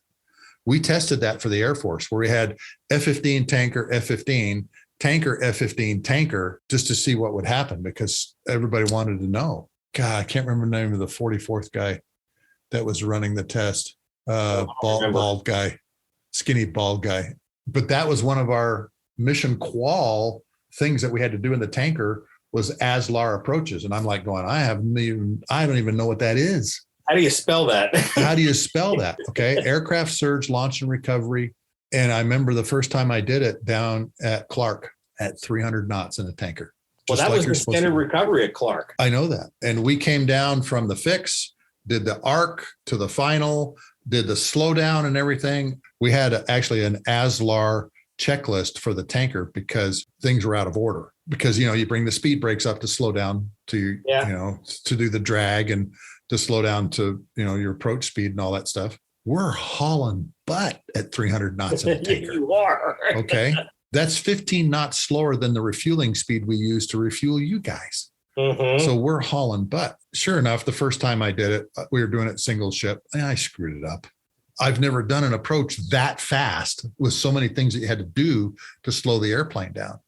Yeah. But we obviously got better, as we did this thing. And it actually became a lot of fun, particularly when you did it in cell with another tanker in front of you. If I remember right, it was a training requirement. You had to do so many a quarter. Yeah, we did. We had to do, I think it was 3 ASLAR approaches a quarter. And so when we did our pattern work, we would come down from the fix and do one real quick. You couldn't put the gear down until you're below 280 knots. So you're going 300 knots, you're 20 knots above your gear speed. So you had to go speed brakes slow down to 280, put the gear down. In our book, you couldn't have the speed brakes and the flaps down and the speed brakes up at the same time. Yep. So you had to put the speed brakes down as you started putting the flaps down at 230, 220, 210, 200. I remember we had some guys from the States that come over and wanted to fly with us. And we did one of those things, and their minds just were blown. They're like, it's a typical thing. This is dangerous. You shouldn't be doing this and everything. And I'm like, you don't live here. You don't know what it's like. You don't know what it's like to have to put tankers on the runway fast and F-15s on the runway. Fortunately, we had the 2 runways. But guess what, Jeff? Those are exactly the procedures we use to get everybody down in Jeddah. Yeah. We had fighter guys that were in the guard units goes, oh, this is easy. We'll just do a VFR ASLAR approach. And all the Kadena guys went, perfect. All the guys from the States are like going, you're going to kill us. Yep. And it worked out. But that was one of the things, like you said, one of the tactics that we regularly did at Kadena that we didn't do anywhere else. ASLAR approaches, aircraft surge, launch and recovery approaches at 300 knots in a tanker and a big airplane. And like I said, we did that test where we had F-15 in front, F-15 behind, and we had F-15 in the middle with tanker in front, tanker behind, and wrote the report. Everything was, this works. It works really good, as a matter of fact, particularly with 2 runways, and you have the tanker go to the outside runway and you have the F-15s go to the inside runway. No problem. You bring something up there that, the stateside guys. I'm going to go back to the Smurf jet for real quick. I was the assistant ops officer in the academic squadron. Lead-in is dying. Specialized UPT is getting ready to start up. And we have this, the syllabus squadron commander from Randolph, who is a fighter background guy, but he's been in an air et cetera way too long. He's got an F-16 guy with him, who's one of his instructors. And they came to talk to us to how they're going to bring this into UPT. So I'm there with the brand new squadron commander, a guy named Wildman Lukens, who had left the Bunyaps when I walked in the door. I knew him I had met him. He'd been there just a couple weeks. And now I'm his buddy IP, by the way, too, getting him checked out in the Smurf jet. And me and Toby Hughes, who is our civilian chief of academics, F4 front seater from NAM. So the 3 of us, and there's 3 of them, they were asking us questions. It was hysterical because they go, so what's your minimum airspeed with a student? No, they go, what's your minimum airspeed? And I go, our minimum airspeed is, we don't have one as instructors. With a student, we try to keep it above 100 knots. And they're just having seizures. And the guy goes, how many times do you depart one? And Wildman looks at me because he's only been on the base for like a couple weeks as the squadron commander. He goes, well, Jeff, you've been here a long time. How many times we lost the 38 out of control? I go, the only one I know of, it was the FCF when the boat tail came off. The back end of the airplane came off. Yeah. Yeah.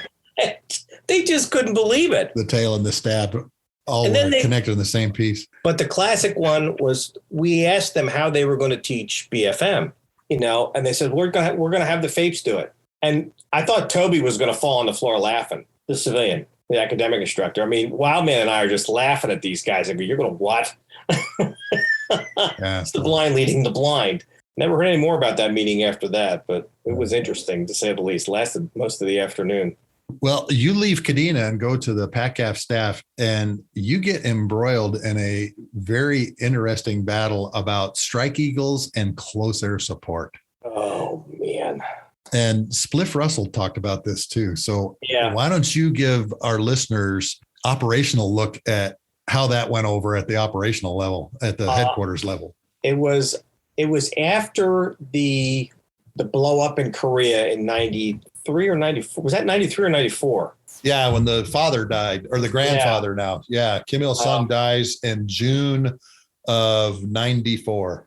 Interestingly enough, I had just taken over as the 4-letter. I had just been a guy in the shop, and I'm now in charge. And I have the Eielson A-10s, the Elmendorf E's, and I think I had Misawa in Korea for this exercise. And everybody is frozen in place.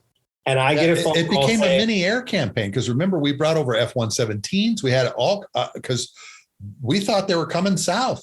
All I knew was that I got a phone call, said, I'm still paying for it. Out of that, I don't remember how I got tasked with this or where it came, but I got involved in writing some message or some paper that went up the chain of command from an F-16 3-letter. And then there was McBroom was the 2-star. Santarelli was the vice. And can't remember the stinking PACAF commander's name. Anyway. Was it Rutherford? It wasn't Rutherford. Yeah, it was. It was Rutherford. The Mr. Smiles. Yeah, I never got to brief him one-on-one. I did a lot of stuff with Santarelli in there because of what happened with RSO and I and what was going on in Korea. And my background, having done air-to-air and air-to-ground and been a forward air controller, I understood that the Strike Eagle should be able to do this. I can't remember if the weapons guys got with me or this or not, but somewhere I got involved in putting CAS and F-15s together. And it went up the chain of command and came roaring back. Oh, and I got my head handed to me on a very rusty platter. Oh, man. You can't, because it was at the time, it was a doctrinal issue. I mean, Strike Eagles did SEAD. That's all they did.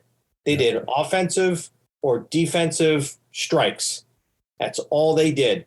They did not do any of this CAS. And to see it, and then to see them, what they were doing in Afghanistan, especially, not so much in Iraq, but in Afghanistan, was like, yeah, knew that shoe was going to fall one of these days. Yeah. Anaconda was probably part of the reason it did. Yeah. Loading them up with 9 GBU-12s and sending them down to support troops in contact, a Navy SEAL team, troops in contact. Because you talk about danger close. Well, with a GBU, you can be a lot better danger close than you can with a Mark 82. And here you are dropping bombs from this thing. And again, like Spliff Russell said, it wasn't even in our doctrine. Nobody trained to it. And here we are doing it for the first time with guys 80 meters away from the bad guys. And so you're in these meetings. You're in these meetings with all of these different leaders, and they're all like going, not only no, but hell no. Yeah. I mean, it was, because it was in a meeting. I forget if was it the PACAF staff meeting? 2-star was leading that meeting. Oh, yeah. It was, not pretty. And then you end up flying the airplane. Yeah, which was actually quite the surprise. I never expected to go to a mud hen. It was, I wasn't. How did that assignment work out? Because you went from the PACAF staff to Seymour, didn't you? Another assignment rip shows up in the mail. I honestly don't remember how I got this assignment. I was pretty busy that last year. I knew I was leaving, but I didn't know where. My exercise budget from the PACAF side and the joint side. So my blue money and my purple money had been literally, and my airlift money for the following fiscal year had literally been cut in half. So I'm working with the 3-star, building a briefing to give to the 4-star so he can go downrange into Asia to tell which countries we weren't coming to play because we couldn't afford it. Because I didn't have the horsepower to cut exercises. He had to do that. And see, people don't realize that this back and forth and these kind of deals go on all the time. Yes. When it comes to exercises. And you have to prioritize, okay, which country do I want to spend my dollars with? And which country am I basically going to piss off? Well, at the same time, the 2-star was trying to have me add exercises to a budget that I couldn't fill. So it was really interesting. Anyway, so I get the rip. I have a training date in end of September, October. I moved the family to North Carolina just in time for Hurricane Fran to devastate North Carolina. Oh, no. They've been in the house for like 2 weeks, and I'm in Honolulu watching this all in the national news. Oh, yeah. I can't get a hold of them. Now, you'll understand this. My second daughter was born in 1990 in Okinawa. I brought her home from the hospital that night. A typhoon hit the island. Yep. Every weekend for the next 5 weeks, a typhoon hit the island over the weekend. I remember that. We referred to her as Typhoon Katie. I remember that. I remember you calling her that too, Typhoon Katie. So, but now my family is in an American-built house, which is not steel reinforced concrete. Not even close. And I can't get a hold of them. It was interesting, but they were okay. I get there. I'm on casual status. And they really don't have anything to do because they have Seymour Johnson was affectionately called Silverleaf Acres. There were 16 rated O5 billets. There were 54 rated O5s on the base when I got there. Wow. Yeah. I had been on the PACAF squadron commander's list, but nobody in ACC knew me and nobody cared. So I get there and I just go down to the academic squadron. I get my what little bit of pubs I can. The Air Force had started computer-based training at this point, which was rudimentary to say the least. Well, how'd you been in the backseat? You remember that upfront controller? Oh, yeah. Well, I had never seen that thing before. That's massive. The Strike Eagle looks like a dark green air-to-air version. Yeah. Except for the CFTs. But I had flown CFTs at Kadena. Yep. Hated the MISSIP jets. Yeah, the MISSIP jets. But we had the original CFTs at Kadena, and they were horrible. I remember everybody complaining about those. Well, a good maintenance crew could drop a CFT in about an hour and a half. A brand new crew could drop a Strike Eagle CFT in at most 30 minutes. A trained crew could replace one in about 15. Yeah, they were like Legos. They snapped on, snapped off. Yep. So I spent a lot of time just trying to figure out what this stuff was. And when I can't touch it and play with it, but just see it, and they're talking about all these underlying subroutines and I got so stinking lost. And pages, page under a page under a page. Yeah. So I start class, and there's 8 crews, 8 pilots, 8 backseaters. I am paired with this young man who's a weasel guy named Darren Colarusso, who I'm still friends with. Great guy. So we go through the program, get checked out. Fortunately, I had done some air to ground in the T-38 and in the OV-10, so it wasn't that big of a learning curve. I wasn't the best bomber in the squadron, but I wasn't the worst. But I remember one of my first defensive air-to-air rides. Chewy Baki is 1 Bravo. The guy who took out the helicopter with the LGB. I know exactly who you're talking about. Yeah. And I forget who the major was who was my instructor, but I'll never forget. He says, "Sir, we're not going to try." I'm a lieutenant colonel. And he goes, "Sir, we're not going to try to teach you air-to-air." And I went, "Stop. This is not a light gray." The E model at the time had an angle of attack restriction of 25 units. And all the light gray guys listening to this just went, "Well, how do you fly the airplane at below 25 units angle of attack?" Yeah. I didn't know, especially defensively. It was a flight control software issue. And we had all these we had the lantern pod and the targeting pod and the CFTs and the racks, which, yes, it was still a 9G airplane, but not sustaining 9Gs. It's a heavy airplane. Yeah. So particularly when you start loading stuff on it. And so they thought I was being cocky. So when I had to demonstrate proficiency in defensive BFM, I found this out about a year later. Normally, when your bandit is limited to minimum burner, even in the light gray, when you go out to demonstrate proficiency, your bandit's min burner and you're full up. Oh, my bandit's in full burner. He has been told this is the only other light gray guy instructor, and he's been told to humiliate me. Well, after 3 years of Smurf jets and 6 years of F-15 time, I go out. I mean, I'm defensive. I gun him every engagement. And I'm thinking, well, that's as it should be. I'm full up. He's not. So I didn't think anything of it until later when he told me that, no, he was a full up round. I got to my squadron and they say, "Hi, Jeff. Bye, Jeff. We're going to Southern Watch and you're not checked out yet. See ya." About this time, Biggs takes over as the new wing commander. Yeah. The first airplane to take off after his change of command does not land. It crashes out on the range. Yeah. It was one of the students, student and an instructor. Oh. They both got out. They convene the battle staff, can't find Biggs. They finally find Biggs. He's mowing his lawn. They bring him to the command center. He's not on the access roster. It's a SAC command post. So he can't get in. He finally gets in. He sits down at his desk, and none of his telephones work. This is his day one on the job.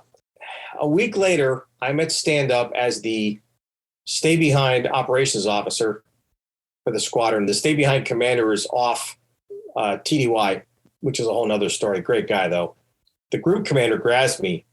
Like I said, there's 54 O5s and 16 rated billets for O5s. And he goes, Jeff, we have a job for you. And I'm hearing IG getting ready to come out of his lips. And I'm going, please no. He goes, Jeff, you're going to be the new chief of the command post. Now, I don't know that this has happened with the command post at this point. I know about the crash. I don't know the disaster that happened at the command post with Biggs. I get educated here real quick because Biggs walks in, looks at the current chief of the command post, rips his head off, and uses his neck for a toilet for about 20 minutes. And I'm sitting there going, welcome to your new job. At least I know the guy that's ripping heads off. Oh, my goodness. About a week later, I go to this guy and I say, when do you want to do the handoff? And he gives me this 2,000-mile stare. Like, what are you talking about? Nobody told him he'd been fired. So I wait like another week and I show up at the command post and I pick up the phone and I go, hey, I'm a new kid on the block. I like the nickel tour. And the young captain on the other side goes, oh, you're the new boss. Come on in, sir. We'll give you the grand tour. So I'm thinking, oh, good. At least somebody knows I'm coming. I've been in my desk like one day and Biggs calls me to come to his office. This is end of September. Oh, in the meantime, I started going through the Air Force operating instructions on the regs on the command post and the operating instructions. Now, this is September of 1996. Some of my OIs actually have 9s for the first year number, 1 or 2. Most of them are 8s, like things that are like 10 years old. And I discovered that by regulation, I have to be certified as a command post officer. So I have to be able to sit at the council, which means I have to go to DIAS for command post officer school, which is a week long. So Biggs calls me and I sit down, I go into his office. He goes, Jeff, I've already handed you a 5-gallon bucket of crap. It just got a lot bigger.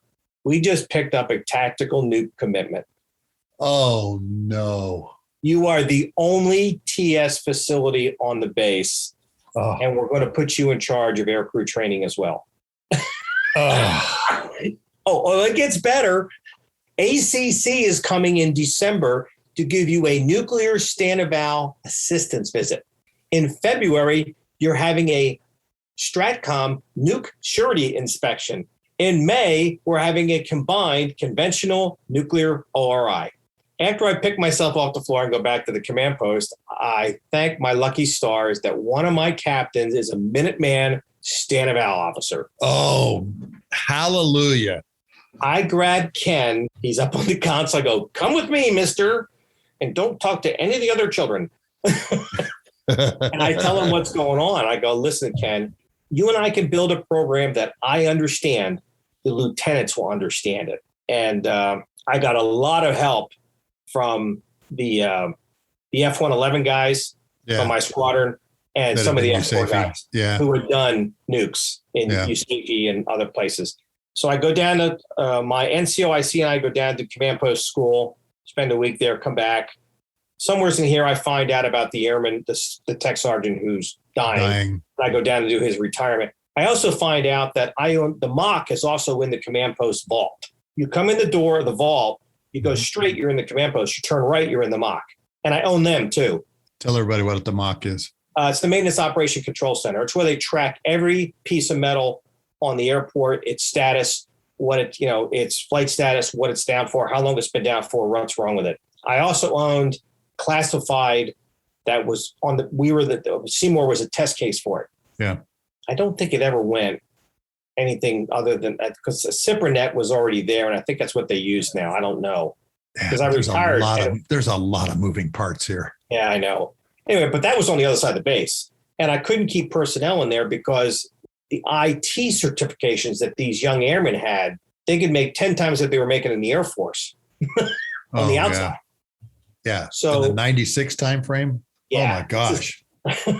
The ACC guys come down in December and they can't believe how well we're doing. I mean, I've got my ducks in a row. I've already got the air crew starting to get trained up on everything. We're doing the classes in the battle staff and everything, going through all the stuff, both squadrons. The NSI comes when I go to Minot in October to watch an NSI. Oh, lovely. Yeah. Well, my NCOs are telling me, Jeff, you're going to, because they've both been there. Go, Jeff, you're going to love Minot. There's a beautiful blonde behind every tree.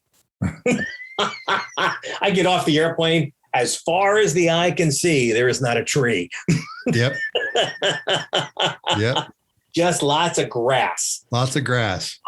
So I had to have special orders to even get on the base for this thing.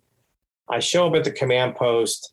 The command post chief is a senior major, and I introduce myself, tell him why I'm there. And I go, listen, I understand you don't want me here. I really don't want to be here, but I need to see this because I have no idea what's going on. If I get in your way, throw me out, but I'm going to be sitting in that corner over there. Now, you've done NSIs, new surety inspections. It is the scariest thing I think I've ever seen at this point, because it's all the paperwork inspections of those terrible inspections with the, what were they, management evaluation, MEIs or whatever, the UEIs.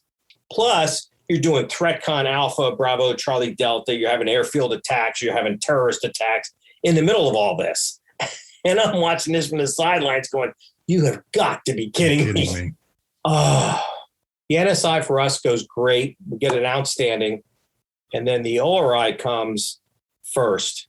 In the middle of the ORI, like I told you, they killed me. Because I'm actually sitting on the console one day.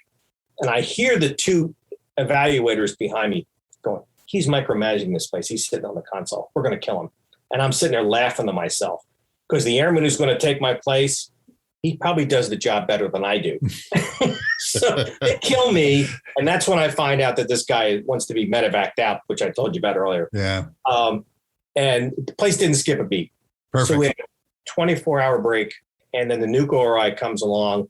The only facility on the base that got an outstanding in both was the command center. Biggs asked me, about a month later, Biggs asked me what I wanted to do. And I go, boss, I'd like to fly some more. I'd like to go back to the squadron. My reward for being the only unit to get an outstanding in both ORIs was to be the special assistant to my squadron commander, who was 2 years junior to me. Which squadron? The Rockets. Famous squadron. The Whiffers.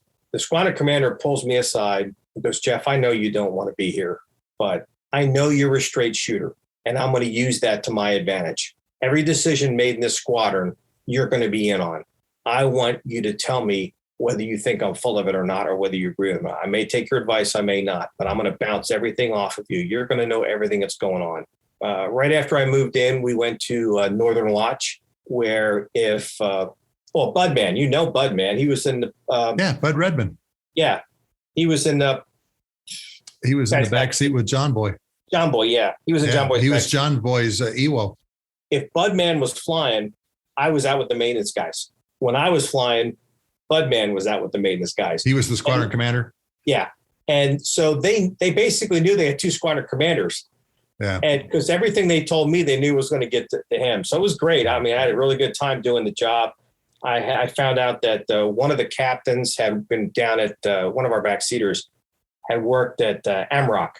MROC, what's the boneyard facility? Oh, AMARC. AMARC. Anyway, but some civilian wrote his performance, his fitness report. No. I put, and then he got passed over for major. And I'm looking at this going, oh my goodness, kindergartner wrote these things. So I got his records, I put everything together, and I got him picked up above the zone. Good. So then we had a major who had been at SHAPE, Army guy, had written his performance reports. Same thing, absolute disaster. I got him picked up, a lieutenant colonel above the zone. Yeah. I'll never forget that the group commander had all the lieutenant colonels in the O Club, because it was 06. It was getting to be 06 time for there was a board coming in several months, and I am the senior lieutenant colonel who has not been passed over, and there's like 50 of us in there, and he's telling us how he's going to get us all promoted. I'm in the back of the room laughing. I go, I'm a special assistant to a guy who's 2 years junior to me. Yeah. Yeah. How's that going to work out? About this time, Kosovo has been going on for a little while, and Budman has a aircrew meeting and goes, guys, it looks like we're going to get orders to go, except we're not going to Italy. We're going to Western Turkey. We are going to attack Kosovo through Bulgaria. And it's going to be just us. And the Bulgarians were brand new NATO members, and they were so energetic about getting into this fight. Yeah. So I'm at the KAOK at this point. I'm seeing all these messages because we're trying to put tankers down in Bulgaria. And we actually I'd have been talking to you on the phone a great deal. Because here's what have been talking a great deal. So everybody leaves the room but me, and I put my papers in at this point about a month prior to retire. What day? October 1st, I think it was. Budman looks at me and goes, "Well, Jeff, what do you want to do?" And I go, "Well, I've been the stay behind squadron commander ops officer before when you guys went to Southern Watch." He goes, "No, I got somebody else already pegged to do that." And I go, "Guess I'm going." And he about hit the floor. Because on paper, I was already the air-to-air mission commander. I was the only light gray guy. I was going to lead the 4-ship of Strike Eagles with nothing but slammers. And the other 4-ship was going to have all the bombs. And he was so thrilled. And I go, "Can we just get me home for October?" He goes, "Yeah, I think it'll be over by then at the rate we're going." About a week later, I'm home on the weekend. I come back from running some errands, and Debbie goes, "A couple guys have called you talking about waivers or something." I didn't know what they were talking about. I thought, I don't know what they're talking about either. Because stop loss had gone into effect on Friday. So my retirement orders are canceled. So I go to work on Monday. The group commander has me come over, and he goes, "Jeff, since you're the senior officer who's been affected by stop loss, I put you in charge of requesting all the waivers." And I start laughing. Now, this guy, he looks like a pit bull who's ready to take your hand off.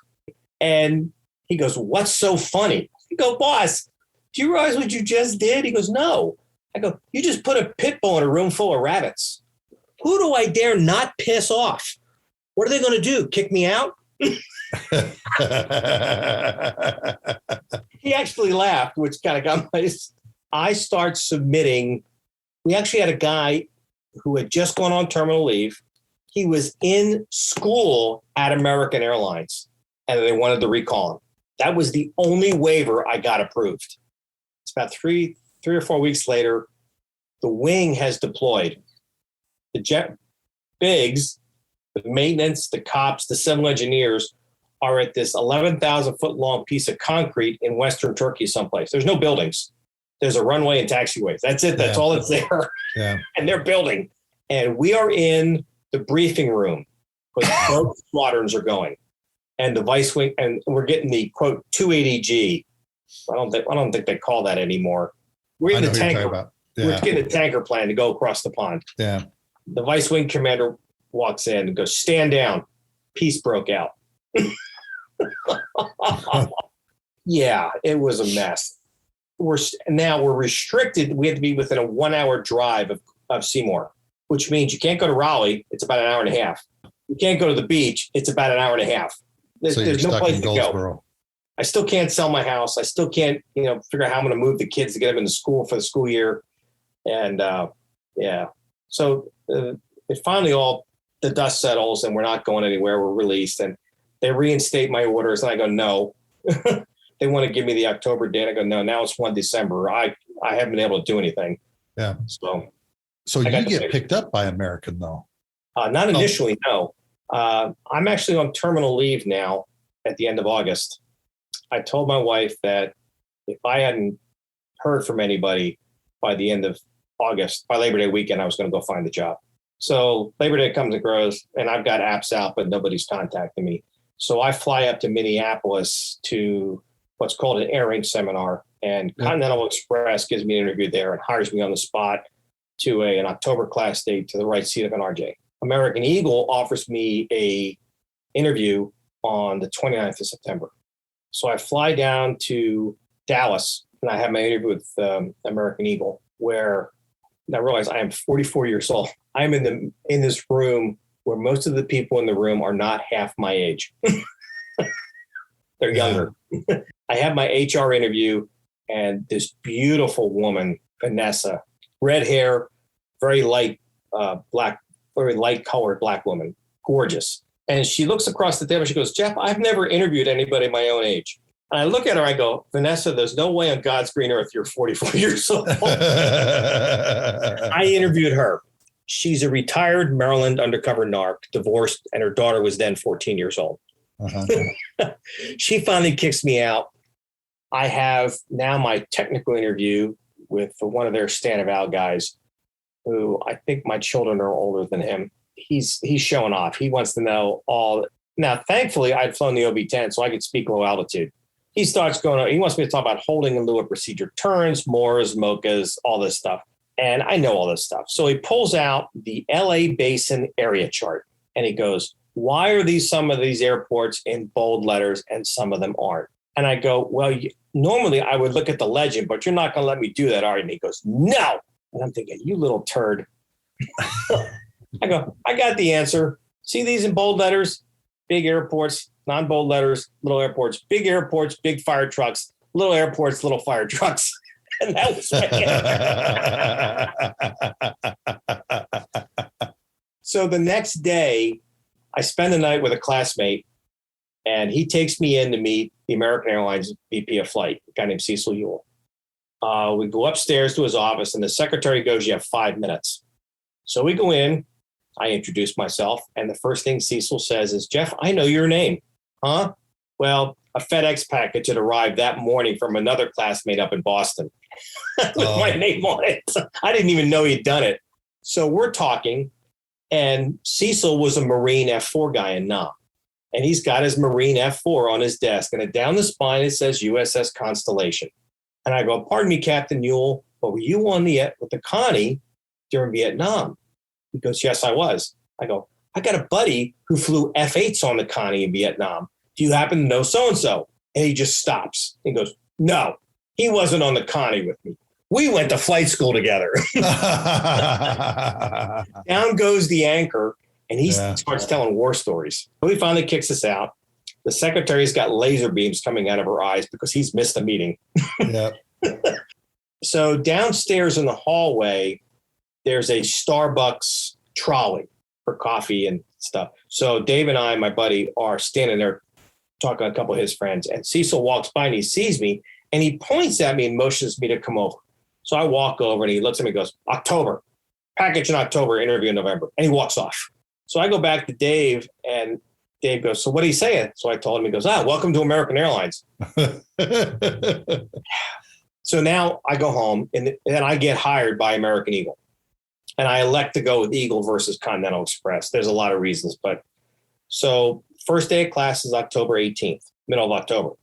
I call home that night to let Debbie know how much money I am not making. And she goes, well, a package came for you from American Airlines. And I go, what's it say? She goes, well, I didn't open it. I go, open it. Open it. So she opens it and it's my interview package. She FedExes it to me. So while I'm in training at American Eagle, I have my American interview because it's right there. Yeah. My American medical. There was a hiccup in our training, which I'm not going to go into, but we're delayed. And I'm home between Christmas and New Year's. It is Friday, December 30th, 4 p.m. at my house. My phone rings. I don't have caller ID. I answer the phone and this woman's voice go, hello, this is Patty Taylor from American Airlines. I'm looking for Jeff Fellmeth. I go, yes, ma'am, that's me. I know who you are. Chief of hiring. Yeah. She goes, well, Jeff, I'd like to offer you a class date at American Airlines. I'm military. There's rules of engagement in here someplace, but I just don't know what they are. And I go, I bet you she does.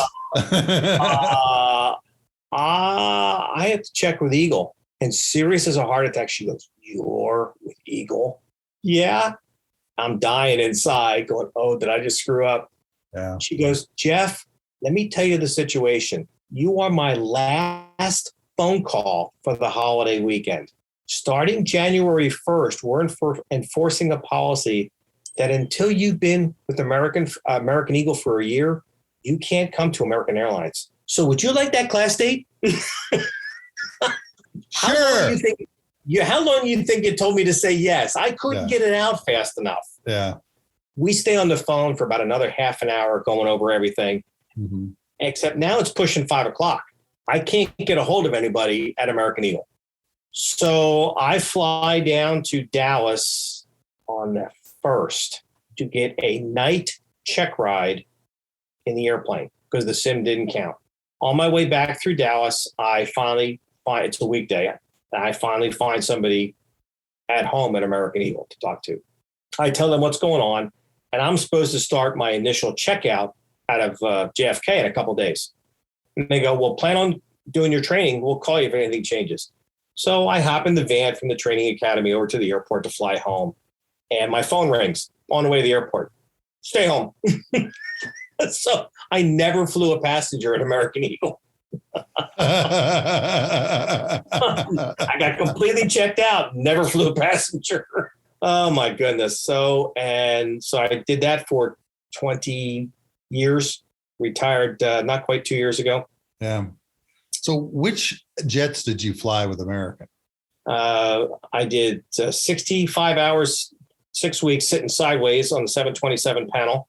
That's an unnatural act. Nothing you do on that panel has anything to do with being a pilot.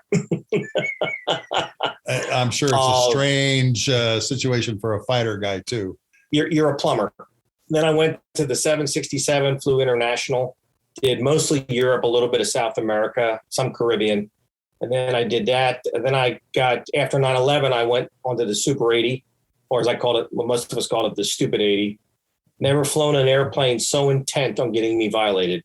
The mode control panel where you set your altitude and your airspeed, kind of stuff. That was a wish list. You wish it would do those things. It probably wouldn't. Oh, jeez. Did that for 3 years. Got back on the 767. Well, let's put it this way. In 2006, I did a recurrent, a 4-day recurrent on the Super 80 in the spring, a week-long requalification on the 7.5 in the summer, and a full qualification on the A300 in the fall. Oh, my goodness. Oh, jeez. The one thing about the Air Force is there were standards. Yeah. The one thing in American, there were standards only by fleet. Everything from how you set your altimeter to what you called your flaps was different by fleet. Really?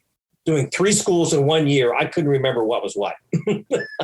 That's it's interesting. Not that way. That's fascinating. It took a while, but they fixed it.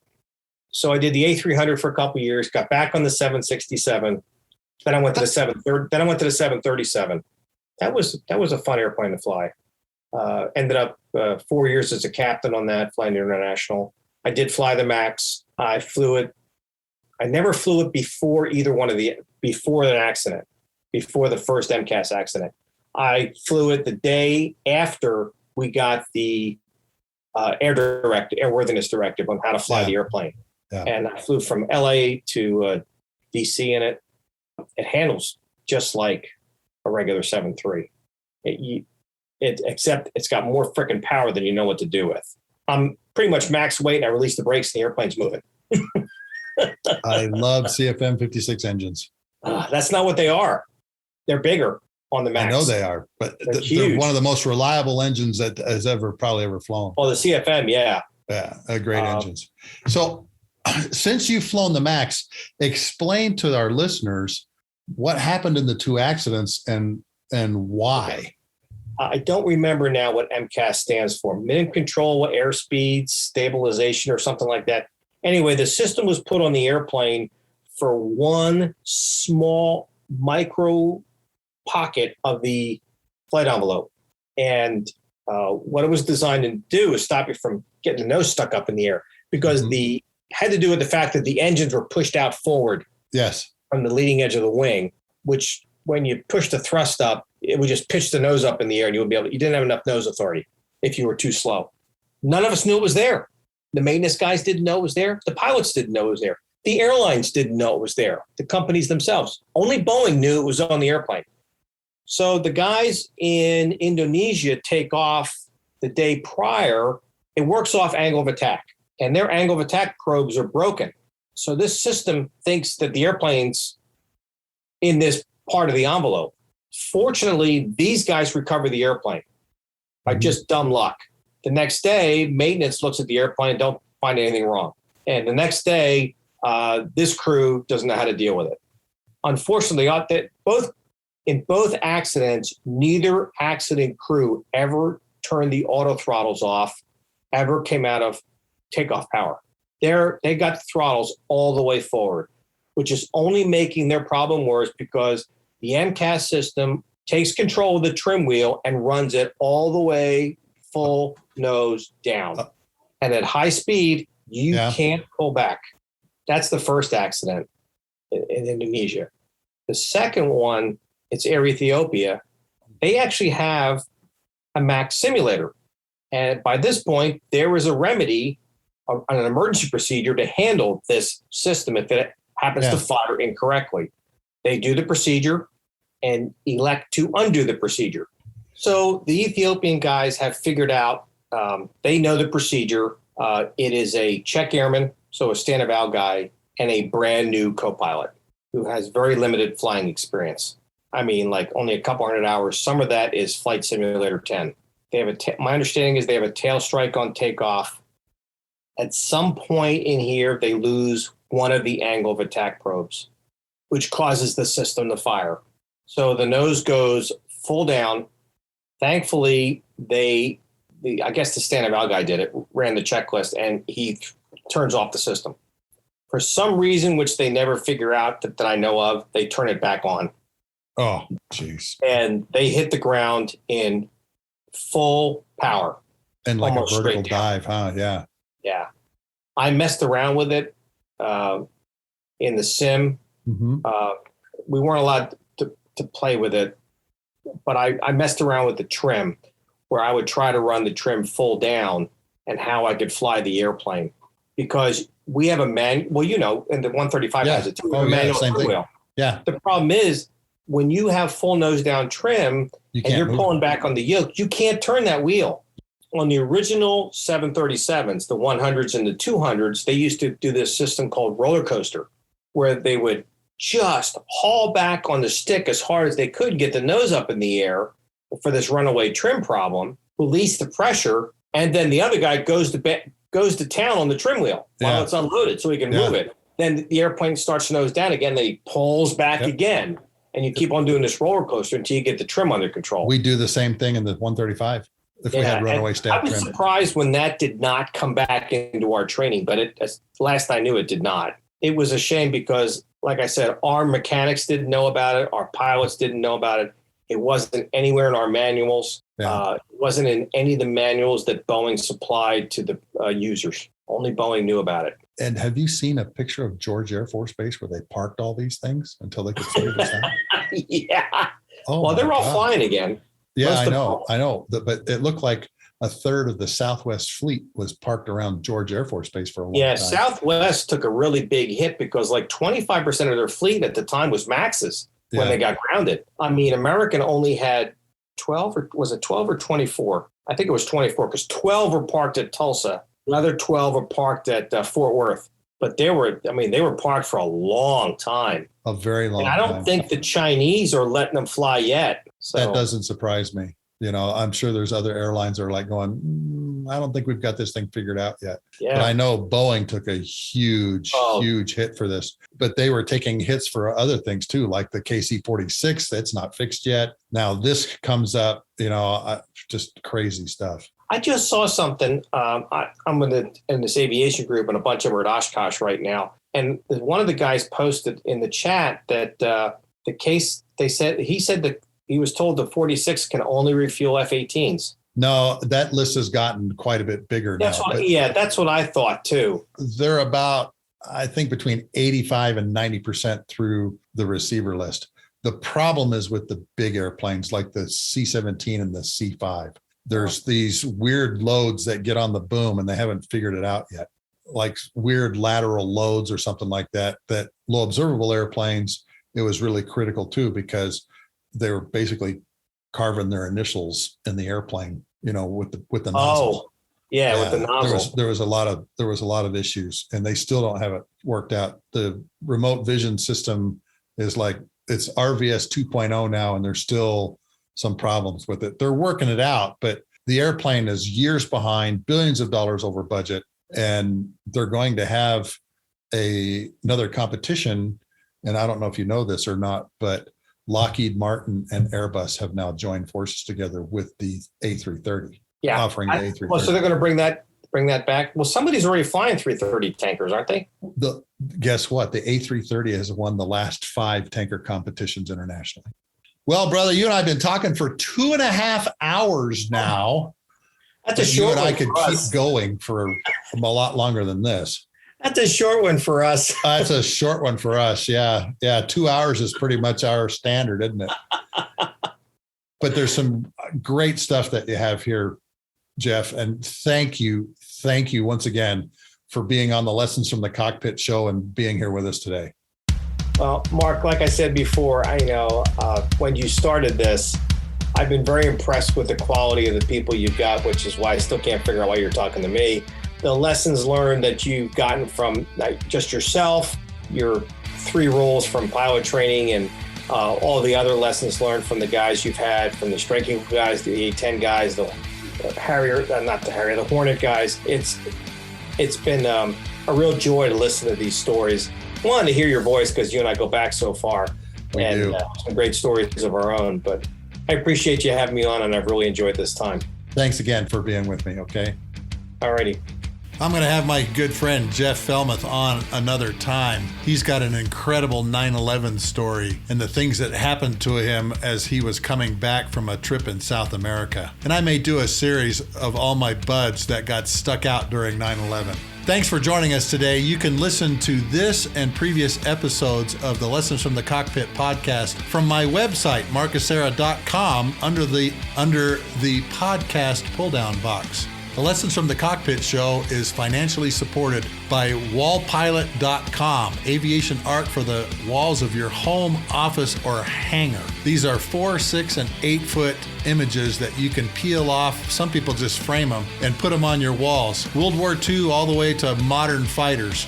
Really detailed stenciling on these things, even the arm and key handles on the Sidewinder missiles. So please, all of you, go to wallpilot.com, look at the ready to print area, and order one of these prints for your walls. We also do custom work, which is a little more expensive, but again, we've done all the way up to a 30-footer for one guy in his hangar. The F-15C and the F-15E that Jeff Fellmeth flew, you can order for your walls by just looking at the show notes below. Thanks for joining us once again on the Lessons from the Cockpit show. Next week, we're going to do the history of air refueling from 1921 and the very first effort to refuel another airplane, a bi-wing Curtiss Jenny, all the way up to the shock and awe campaign in Iraq in 2003. I'm your host, Marcus Era, and look forward to talking to you again next week.